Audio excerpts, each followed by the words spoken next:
Price Lord. கர்த்தருடைய நாமத்துக்கு மகிமை உண்டாவதாக. நான் செய்கிற இந்த தப்பு யாருக்கு தெரிய போகுது அப்படின்னு சொல்லி உங்களுடைய விருப்பத்துக்கு வாழ்ந்துட்டு இருக்கீங்களா? நீதிமொழிகள் 15வது அதிகாரம் 11வது வசனத்தில் சொல்லப்பட்டிருக்குது, பாதாளமும் அழிவும் கர்த்தரின் பார்வைக்கு பிரத்யட்சமாக இருக்க மனுபுத்திரனுடைய இருதயம் அதிக பிரத்யட்சமாக இருக்குமல்லவோ அப்படின்னு சொல்லப்பட்டிருக்கிறது நம்மளால் பார்க்க முடியுங்க. நம்முடைய தேவனுக்கு முன்பாக பாதாளமாக இருக்கட்டும், இந்த உலகத்தின் அழிவாக இருக்கட்டும், எல்லாமே பிரத்யட்சமாக இருக்குதுங்க. அதாவது இருக்கிறது போலவே இருக்குது.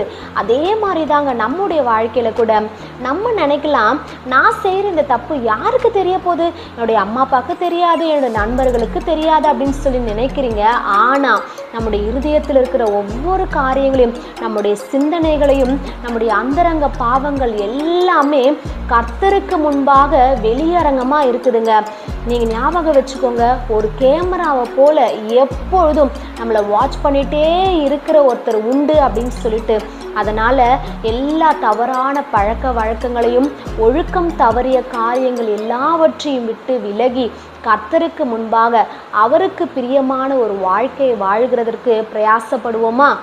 தேங்க்யூ. God bless you.